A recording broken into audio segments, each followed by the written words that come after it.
Good evening, everyone, and welcome back to another Supercoach Insider podcast. My name is Swiz with the fourth edition of my AFL Supercoach preseason team discussion.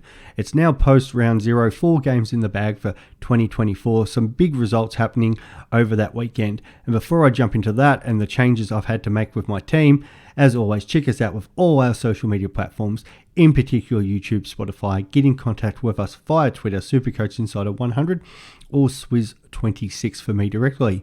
Okay, so 4 results done. Thursday night was kicked off by Sydney-Melbourne. 22-point win for the Swannies. Damo and I did have a bit of a longer discussion on one of our podcasts a couple of days ago. So if you want a bit more detail around that, check that out. A bit of a boring first half, but yeah, the Swans opened up the game after that. Carlton came back from the World. Unfortunately, it was a bit of a sad game because Kitty Coleman, a popular Supercoach choice, and one of the good guys in footy, Sam Doherty, both did their ACLs. So very disappointing from that point of view. But yeah, halfway through the second quarter, the Lions led by 46 points. And then the Blues came from the World. Big goal from Harry Mackay at the end. We had the Suns do a number on the Tigers. Tigers did a bit of a fight back in the third quarter, but it was all the Suns before that. At one point, the Suns led by 67 points as it was nearing half-time. And then the last game was the Giants beating the Pies. Pies a bit inaccurate with 11 goals, 16s. Giants kicked straight, kicked 18 goals. So a big win for the Giants to start off their season. All right, so that was my team at the end of the third discussion that I had as we were leading into round 0. So I will clear that. I did go into some detail about some of those players.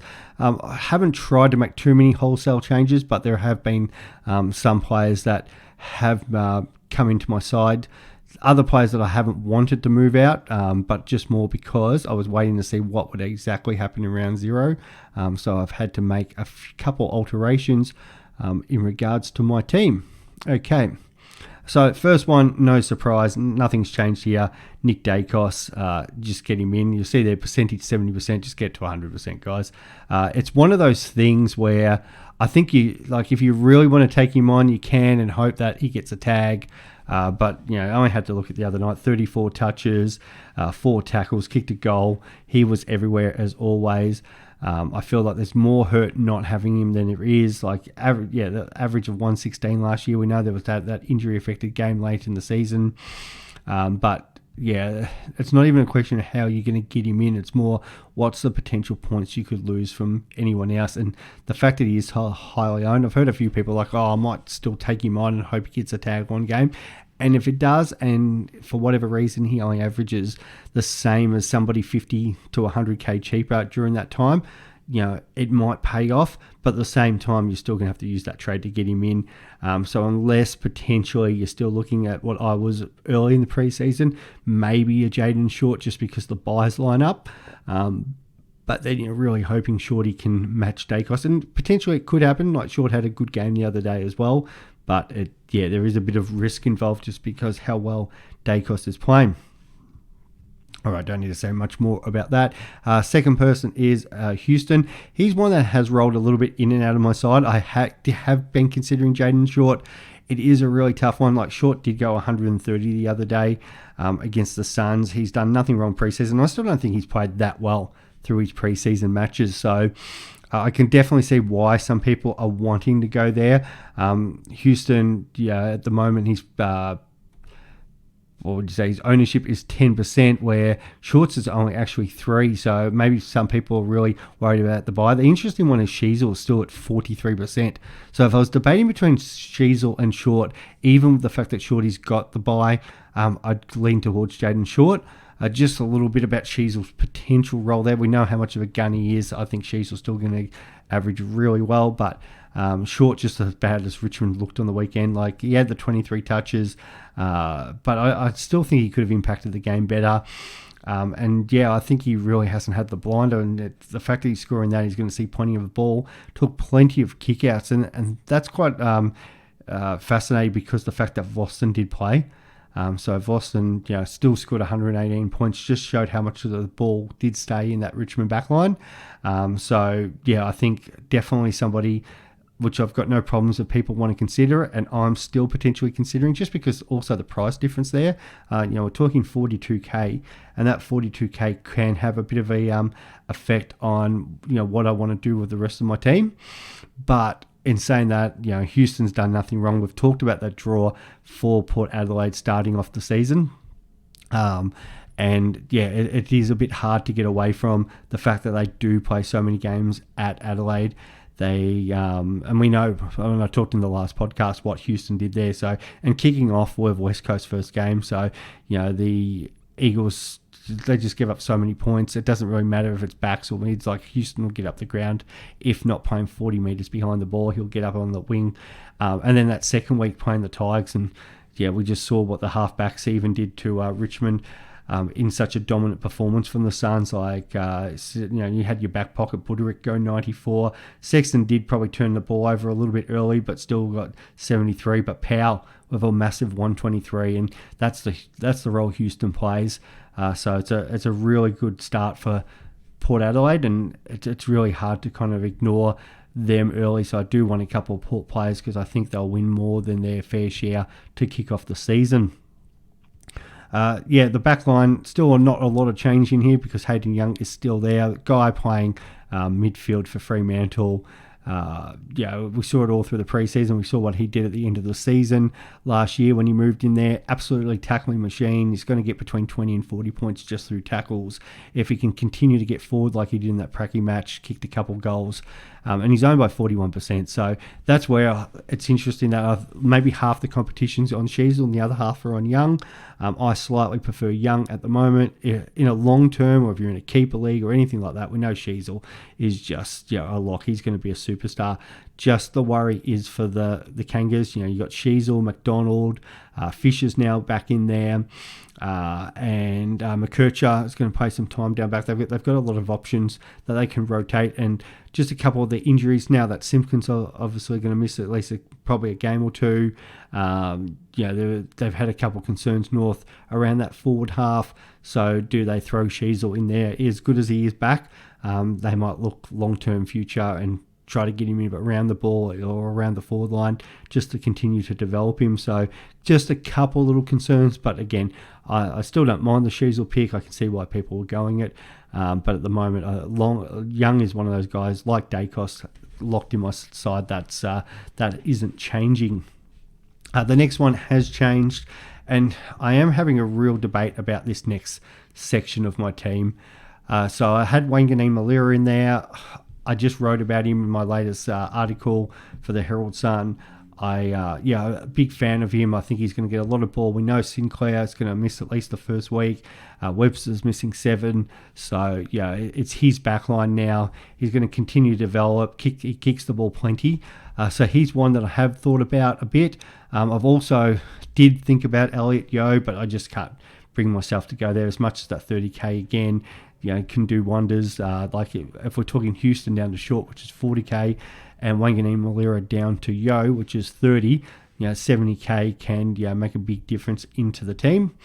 However, I've actually completely dropped it the other way and brought in, who are we going here? In Zachy Williams. So going the cheaper option, and there's a couple of reasons for that. Not only did Williams pass the eye test against the Lions the other night, it's a long time out of the game. But, he's a guy who has averaged triple figures before, can definitely average in the 80s. That's not his problem there. Scored 73 the other night. Kicks the ball. Of the 19 touches he had, kicked it 17 times. Probably the biggest thing is Doherty getting injured too. So as much as Doherty is playing some midfield time, he's always the option to drop back, sort of that half back, to support like Newman and Williams and the other boys down there. The fact that now he's going to miss for the season means it's really is all Newman and Williams' shoulders. So, and the other part is Doherty's, he's a guy who takes 100 points for the Blues each week, and probably talking, I think Walsh is going to miss potentially now 4 to 5 weeks. It's actually him and Wiedering are both being listed as indefinite. So they're going to do an update after their bye around them. So that's just premium points that are out of that Carlton lineup. So Williams has the potential to maybe against the Tigers this week to rack up maybe 100 score. I've got no problem if people want to, again, look at the flip. Like, I've talked big about flipping players around their bye. You probably got one or two trades that you can do it. So if you are concerned about Williams, you could potentially start a Giant or a Sun. Like Connor Buderick might be the one after his 93, and see how Williams goes. If he passes the eye test again, you'll get one price rise out of Buderick, and then you could go Buderick to Williams if that's how you want to use your flip trade. So that is potential there.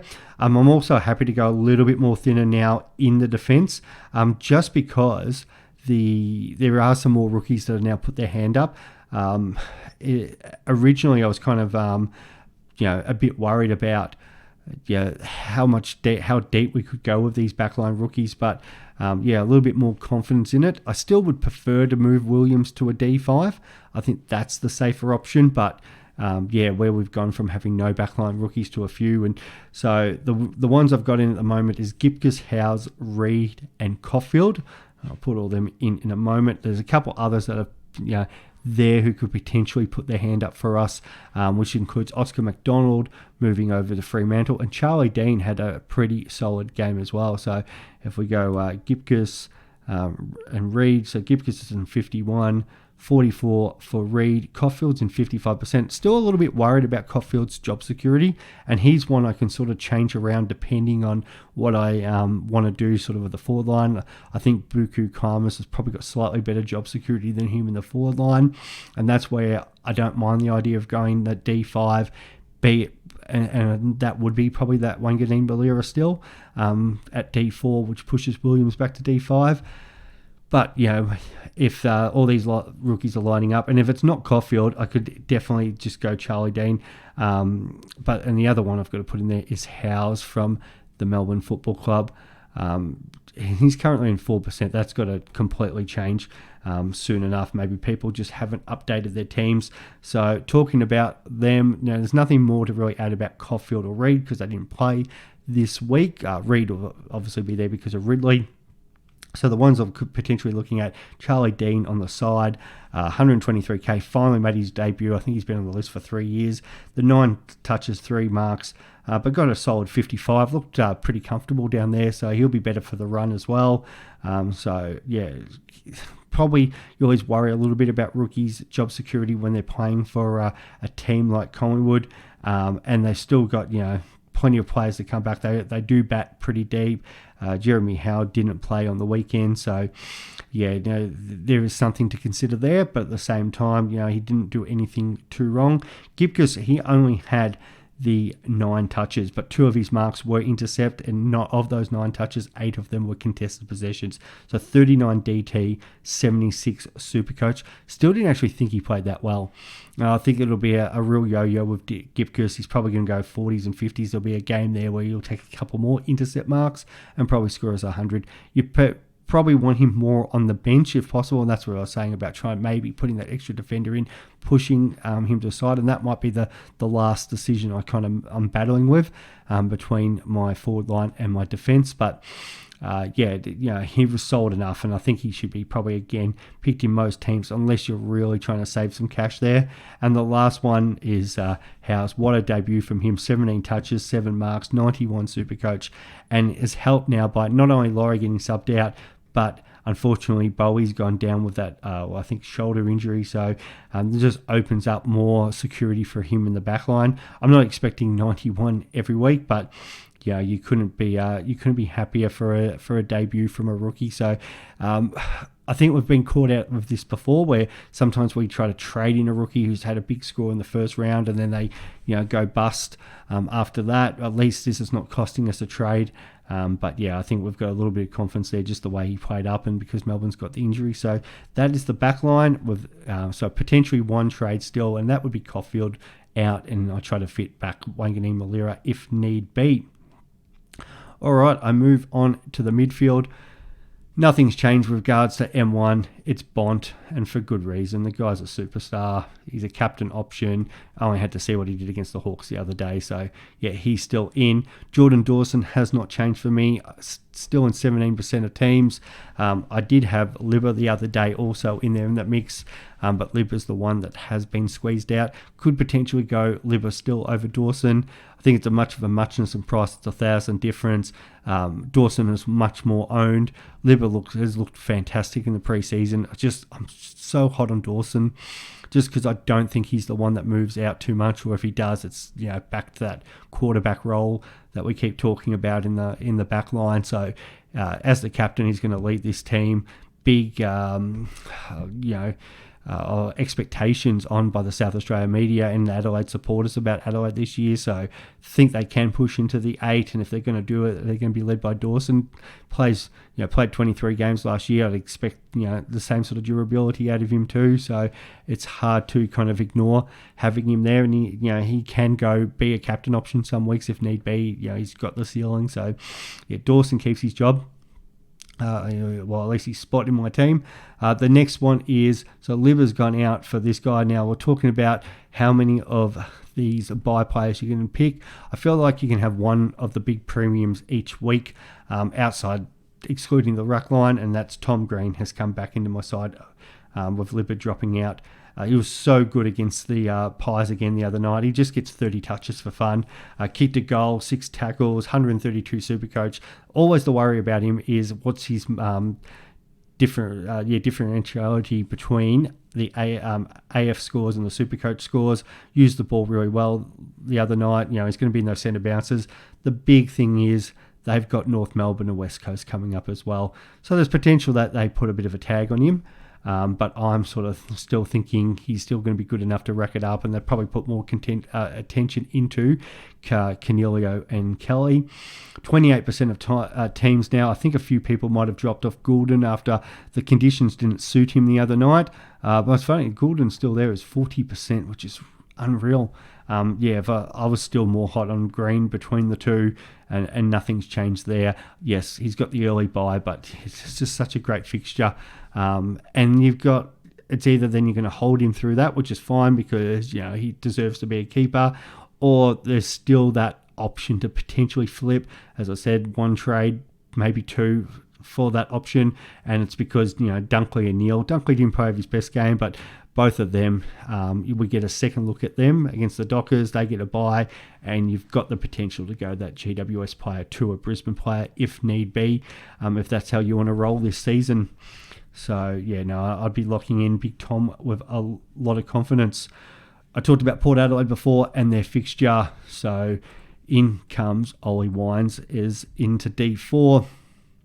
I think the big thing is, some people do forget the fact that he's a Brownlow medalist and only won it a couple of years ago. Had a period there, if you take out his first 3 games, averaged 116, which puts him up there with the top midfielders from last season. Look at Laird, 116.9 last season. So that's he has the potential, if he can find that form and he's playing CBAs, which looks like he was during the preseason. Why couldn't he return to be a top 8 averager? And that's kind of where I'm sort of thinking with these players at the moment. If I'm picking them, can they be in top in their line? There's been a bit of debate about could Wines return to that. Well, why not? It's not like we're talking about Jack Steele returning to that, and Wines, he's the one that's won the Brownlow, not Steele. So I know Steele's had better Supercoach in the past, and he's got in that 120 mark. But both of them fully fit. You've got to consider. And I just like him slightly better because of the fixture, and also the fact that he is 60k cheaper, so it's allowed me to do a little bit more with my side. The next one is the real tough one for me. So been debating between Nat Fyfe and Bonner, and I feel like each side I sort of do in the 4 sides I've got sitting here in front of me. I've got 2 with Bonner and 2 with Fyfe. Do like Bonner's role now because Webster is out, so he's got more that job security crossing over from Port's going to want to make a good impression, but Fyfe is one out for me. It's a big risk because we know the injury history, but I just talked about Wines being a former Brownlow medalist. Fyfe's won 2 of them. He's been a brilliant player for so long. I feel like after sort of 5-6 weeks, maybe he's going to need a rest at some point. Some worry about that. But if he's playing enough midfield early, he's going to score. We know the guy can go 80, 90, 100 for fun playing in Freo's midfield. Even if he is getting 20 handballs in there, he's going to win clearances and feed it out to your Sarongs, Brayshaws and outside players. He's got the potential to go forward and kick a goal. And Freo's draw, though not perfect, it's not too bad for somebody like a Fife to get involved. Like the Lions, they're going to be really hot after coming back from after that loss. But then after that, North Melbourne, that's a big one because potentially he could get on a roll there. Then they play, it's Adelaide, Carlton, Port Adelaide. So they do have the back-to-back South Australian games, and then they follow that up with West Coast. So, and I think it's Richmond by about round 7 or 8. So, if you're thinking of playing West Coast, Richmond and North Melbourne in that first 2 months, 3 of probably the weaker teams in the competition. So there's potential there. Could Fife get up to maybe an 80 average and get to 400,000? I think he potentially could. I'm not looking him as a season keeper, and I've sort of been debating with him and Yo about, because seeing a few teams with Elliot Yo, thinking, well, Fife, he's got more ownership for starters, in 49%. So the hurt factor's not there as much by owning him if he was to get injured. And both players who have had injury history, but Fife's got probably the proven history playing in the midfield. So if they think he's ready to go, I've got enough confidence to have him locked in there. All right, so moving on, I've got the 3 big mids, or the 3 highest, players that came in the draft this year with probably the biggest upside. So one's 72% owned in Harley Reid. The next one is McKercher at 60%, and then Sanders at 67%. Really love all 3 of these guys. Harley Reid, it looks like he's going to play midfield, probably drop a bit in the back line. Sanders looks like being the 4th midfielder at the Dogs, and McKercher is going to probably play more off half back for North, but I think he's going to get time in the guts as well. So you can't go wrong with that. Potentially McKercher might be the worst of the 3 for output this season, but there's enough people owning him. 202,000k. What's probably the downside? He only makes 80 to 100k. It's still 100k for a rookie, and that's what you want as a minimum. And he could potentially get a couple of games there, a bit like Wardlaw last year. Without Wardlaw was struggling with injury history, but still came in and made an impact. I feel like McKercher's going to come in and make an impact, a bit like Sheasel did. And I could see him getting at least up to 350. If he was to get defender status, it even opens up more options for us. So I just think all 3 of them locked in, and you can see that by the percentage of why they are. So I've got Huswaite on the bench from Hawthorn. Kind of want to see where he's named in that first game. Only 19% at the moment. If he is named in the guts, I've probably got a little bit of confidence to actually play him on field. I've got the 2 guys in Fife and Reid in the midfield at the moment, and that's just I'll open up some swings depending on what I want to do. I've also played with that. We talked about the cash before. Maybe Houston down to short, or there's that option between, say, Wanganeen, Malira and Yo, the 30k or 40k, what you can do with it. I have been looking at Wines and Nick Martin. I did have Nick Martin in. I think he's a great selection still. And the debate between those 2 are probably going to, I'm going to toss up through that. And that could also depend on if I open up the spot in the forward line, where then that would mean Fife would go forward. I could still potentially put Huswaite maybe on field, or put Martin on field. Could throw Harley Reid back forward. So I've just left myself some options to play around with my forward line. And as I said, I've got four sides playing around here, probably 7 or 8 players, up for debate. Huswaite, if he's named in the guts, I've got some confidence about then starting him on field, but I do like the flexibility of having him on the bench. Next, scrolling down, is Roberts from Sydney in 21%. I'm actually surprised how low that is. I get the price isn't the perfect one at 156, and some people are looking at him going, I don't want to spend that much on the bench. But I don't think he could have done any more on the weekend. 19 touches and 8 marks, 91 Dream Team, only the 76 Supercoach. And Damon and I talked about, I actually thought he turned the ball over a bit more than what he did, but he was actually, I think, 91 or 94% disposal efficiency. So that wasn't kind of his problem. He just didn't get probably the meters gained that some other players might have normally got with that sort of possession count. That had a lot to do with the conditions as well. So, I don't think you can go too wrong with having Roberts there. Is he a potential M8? Yes, if that's how you want to go. I like the idea to flip him off for M9 and then have the flexibility maybe like through a read in the midfield to push him forward, and then Roberts can come on field if need be. But yeah, you could start this guy at M8 with a lot of confidence. I think quite a few people will have him on field come round one of those people who own him. But yeah, it's quite surprised of how little he's owned at the moment. And the last one that hasn't changed, don't need to say much about this, is Jai Clark, 49%. Going to play midfield for Geelong. Yeah. Okay, Rucks, Gawn and Grundy. Nothing has changed there. I had more debate about Grundy coming into that match, 52%. It's funny that Grundy's actually dropped percentage from last time we've talked. And Gawn, I think, has actually raised some, even though Grundy could have not done more. I'm pretty sure Grundy the other day was 60%, which is really weird because he just went 139 and absolutely smashed Gawn in that second half of the game. Gawn, it was a bit quieter. The second half wasn't great. I think he had a negative third quarter. So only the 72, but still his first half was great. I think they did really target him. He's going to have better games than that for sure. We know what he did in the preseason where he went 180 in a match. That's what Gawn will do. He'll have some quiet games, but overall average, he'll be one of the best rucks. The only thing I'm thinking now, like I've dropped off Cherry. I think it's you either pay up and get English, or you have Gawn and Grundy. So it's one of those threes to start off with. Briggs played really well. Witts did well, but just the early bye probably affects them a little bit more, especially, if that's how Grundy's going to play. It was in everything. 6 tackles again. Yeah, couldn't knock him at all. So, and then we just sort of deal with the bye situation as it comes, and that will depend on what you want to do here. And so at the moment, I still have Naismith in. Played the full ruck because Nankervis was out. Still a question mark, is Nankervis going to be right for Thursday night? And I think that might make the judgment call if I pick Naismith or not.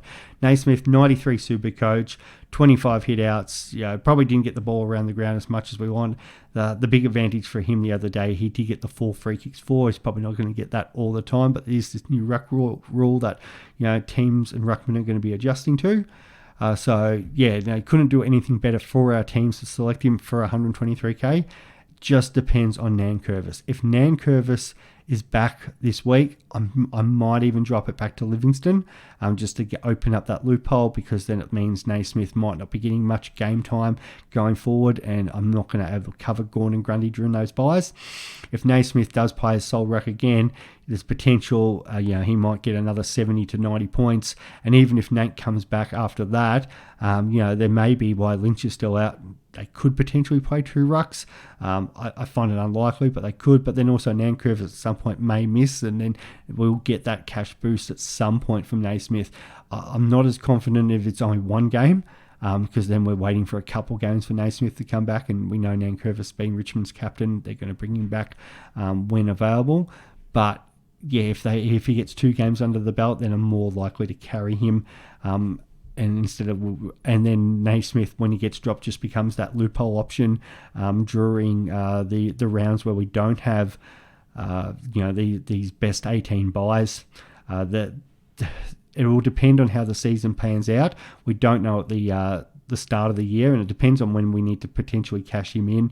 But I know, obviously this week Richmond play first half, so kind of would be useless there as a loophole option for us. But as the season goes on, Richmond will have a few later games.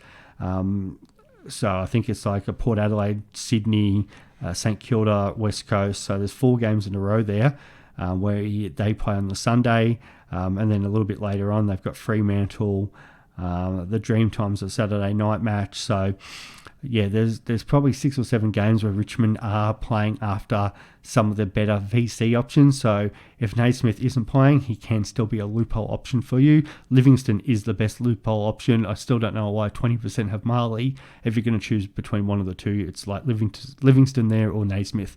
I think that is your only 2 options.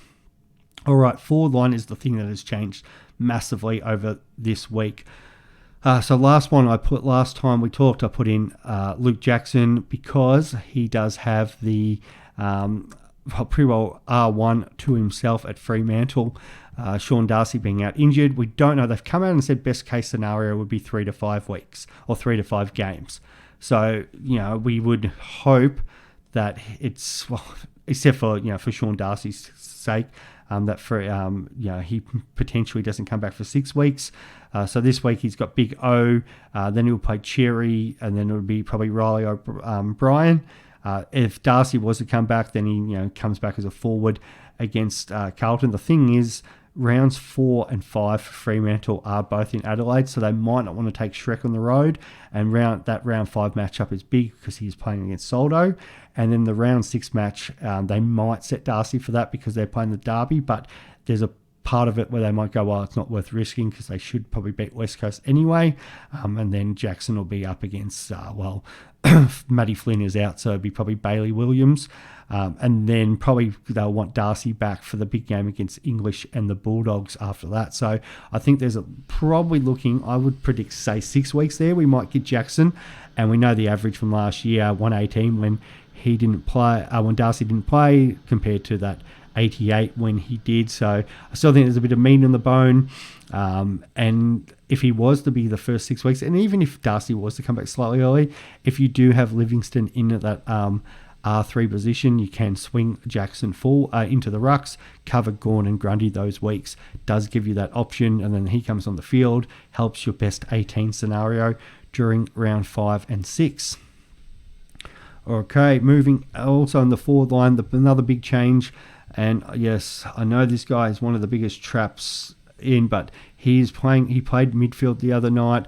They have injuries in Taylor Adams, Callum Mills, and also Luke Parker. And even if Luke Parker comes back, there's potential he plays in the forward line. He's jumped, it says here 3%. Surely that's jumped up more than that because Isaac Heaney is into my forward line. The big thing is he was coming in the other day with a Supercoach. I think was being priced at 483. His break even is just under 90. I'm just trying to get that up right now as I speak to you guys. 87. So absolutely smashed that out of the park. And against a Melbourne team who have some decent midfielders in Oliver, Petrarca, Viney, to score 144 Supercoach, 7 tackles, 26 disposals, and kicked a big goal. So, couldn't do anything wrong. Best on ground. What more can you say?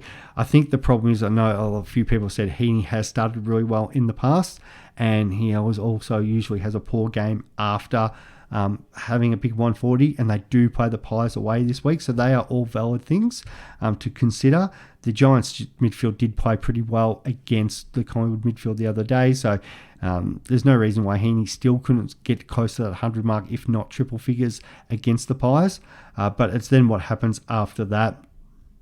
So the Swans host the Bombers, potentially a Bombers team, maybe without Parrish. We'll see how long he's out for. Might be only a week, might be a coup. But then big ones, round 3, they play the Tigers. A Tigers midfield that just got belted by all the Gold Coast Suns midfielders. Then they play West Coast, and then it's their bye. So Heaney, with that break even, potentially could be somebody who, could he make 50k, slightly more, have that just little run. Like we have a look at a couple of those guys last season where they get a very quick jump up just because they had that big early score in their cycle. And that 144, even though it'll drop out quicker than if it was sort of in round 2 or round 3, the fact that he still did score a 144, it's going to help some cash gen early on if you are having him. And the thing is, if Heaney continues to dominate, they may even be tempted to say, well, Luke Parker, as I said, could go forward. Potentially Taylor Adams, they don't rush back, or they could play him a little bit more forward time too. Like it's his spot to kind of lose there, unless something goes wrong in Sydney's forward line and they need Heaney back in there. But even if Heaney was playing up forward against, say, West Coast or Richmond, he could dominate and kick 4 or 5 goals there as well. So I think we sometimes worry about too much about players who's coming back, instead of going, okay, this guy's on fire, he's got the spot. Why would anyone else be taking it off him? All right, now we're getting into the real controversial stuff. If Heaney wasn't controversial enough, now this is what I was talking about earlier about Wanganeen Malira versus having this guy. So Zach Fisher, who was looking like my F1 2 weeks ago, has now dropped back to F4. Now, this guy, I don't think he might be owned by anyone right now. And I did say, I think I mentioned the other day, I've got this guy in a couple drafts. I was actually targeting him. And if he was to score 100, I was seriously going to consider him. He scored 113, and that's Jesse Hogan. Now, a few people will be like, why the hell do I have Jesse Hogan in my team? Apart from the fact that he looked really fit and really good. But you're up against the Premiers. The fact that the Giants could put 18 goals on one of the better defence in the league, that they've just come off winning the premiership. You've got the likes, especially like Darcy Moore down there. What more could have they asked from him? He only had the 12 touches, but the fact is he is leading up, took the 7 marks, kicked the 4 straight. It was a brilliant game. So him, Brown, they actually had quite a few players get the over the ton. Himmelberg, Whitfield, Briggsy, Cogs, and Lockie Ash with a 130. All are fantastic games. But the big one, and I look at Hogan a bit like Tex Walker last year. Tex Walker had a really big game early in the season. He was up there around in the that sort of top 10, top 20 rankings for a lot of the season. But you only have to explore his season, and I'm trying to find the guy here. Like, I know it dropped off after a while, but nobody was sort of considering him. But yeah, he's still the 9th highest ranked forward. So Taylor Walker last year averaged 89 overall the season. But yeah, after he went sort of 89, 95, had that 130 game, and then later in the season again, went 91, 157. I think it was the previous season as well. Tex got on a little bit of a roll with a couple of big early games. Yeah, he went 107, 116, 103, and was in that same sort of price range at 469. All of a sudden, he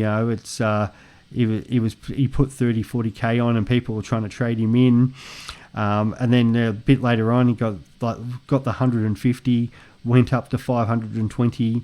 Made sort of 60, 70k on his price. But the bigger thing was he was getting those points on field. And then as the year went on, it sort of started to drop off. So I'm not looking as much about Jesse Hogan being the big cash gen, because as you can see, Tex there sort of went up that sort of 40 to 50k. But Hogan being sort of 60, 70k cheaper has the more of a chance of growing. But the big thing with Hogan is just the draw for the next couple of weeks. At North Melbourne, West Coast, you couldn't get a better draw for a key forward, and in particular a key forward who just casually threw out 197 points against an Essendon team last year. Also, he had other tons throughout the year, and even in his history, I think though it's a pretty maligned career. He's definitely had some up and down moments, and going from Melbourne to Fremantle. But yeah, this is a guy that he has averaged 91 before in a season. He's had a couple 84s. But the main thing is I'm not looking at him as a long-term play. This is the guy I'm looking at as a potential flip play. A lot of people are going to be jumping on Flanders. They were already on him. A few may have jumped off, but they're 23%. I think Flanders was up to about 40% at one stage. It will be interesting how much his percentage grows over this week after just getting over 50% CBAs against Richmond, had the 26 touches, the 124. My worry about Flanders is he is up against the Crows and the Bulldogs at Ballarat. two much better midfields. And then like the Gold Coast midfield just absolutely dined out on Richmond. You had Matty Rowell get 20 clearances in a match, which I think is a record for the AFL, or at least for, I heard something like 20 or 30 years, maybe even more than that. You had Anderson, he got 122, Tuki Miller 116. So if you're a midfielder in that Gold Coast team, you're just having a field day. Even Fiorini got 101. So Richmond only put up 1,381 Supercoach points. The Suns nearly cracked the big magical 2,000. So is Flanders going to really do that against a much better opposition at Adelaide and Bulldogs? He potentially could. But I really want to see a little bit more of it. So for Heaney's more the one that I feel like I could potentially flip to a Flanders. But I don't mind doing that, even though they've got the same bye. It doesn't really hurt my structure too much if I went Hogan ahead of Flanders. I'm happy to back somebody like him in. And that's why I've also looked at Whitfield, maybe an Ash, somebody like that. But I'm trying to think who might be the one that just really propels and has a massive game against one of these teams. Like North Melbourne didn't give up a huge amount of scores in a lot of games last year, surprisingly for a team that finished 17th. But when they were on the road, they had couple 140 scores against them. West Coast is the big one. We saw what West Coast was giving up to teams last year. The massive 200 against the Swans. It felt like every second week they had 150 scored against them. So if Jesse Hogan is the full forward and he's playing against a North Melbourne at home and then a West Coast even being away, if the Giants are going to put up 18 goals against the Pies, potentially, even if it's a 15-goal day, Hogan's probably going to get 3 or 4 of them. If it's more and they put up like 150 to 200 points, especially against the Eagles, then why couldn't Jesse Hogan kick another bag of 7 to 10? It's not out of the realm. So I feel like he's the one more than, say, Callum Brown, who it's the first time he's kicked a 5. Toby Green could potentially do it. But yeah, he's the one that I'm seriously considering looking at. The other thing that with Hogan, the decision will come into it, will depend on what happens on Thursday night against Richmond. We had JP on for our forwards chat. So JP, being a former winner of Supercoach, knows his stuff. Anybody who's won the game, it's not just all luck. They've got some skill around it. And he straight away said Harry Mackay's top 10 forward this year.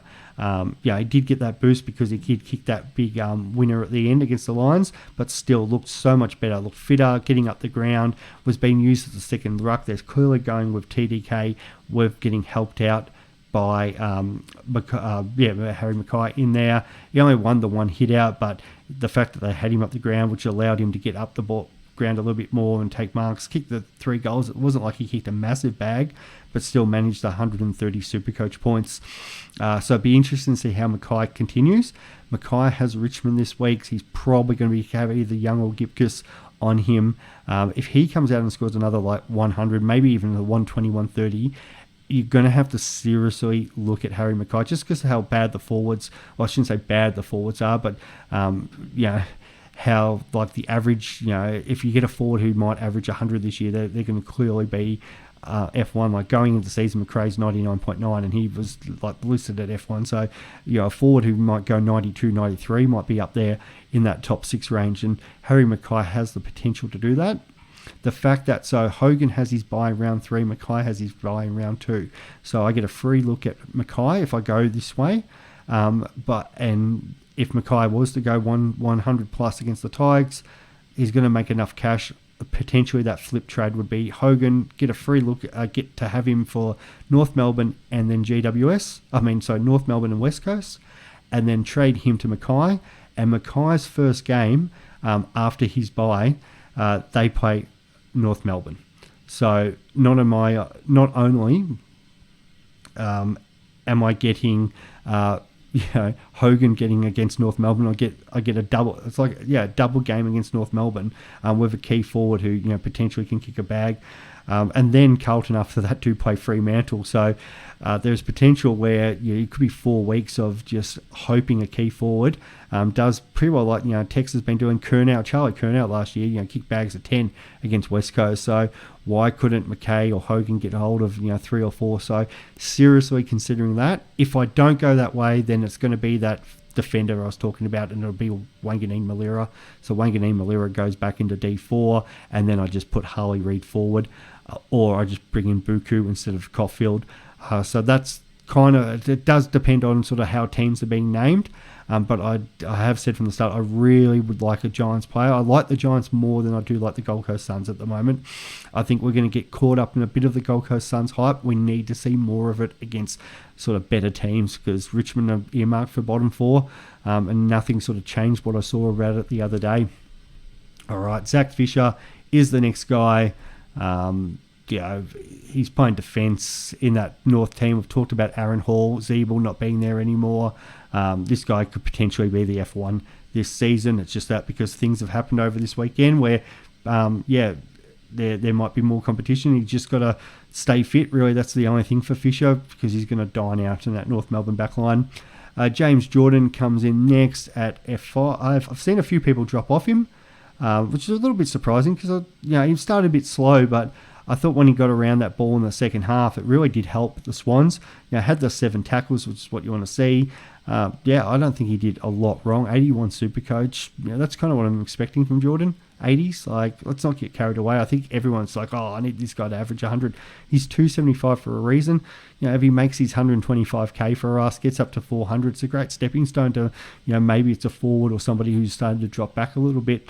At anything more than that, it's going to be a bonus. And the fact is, as we've said about the Swans draw, they do have West Coast coming up very soon. They've got Richmond coming up. Like Jordan, why couldn't he inside that midfield, or playing off a wing or half forward, gets involved a little bit more with scoring change, cleans up a little bit of disposal, and gets that 120 game that's really going to boost his cash gen.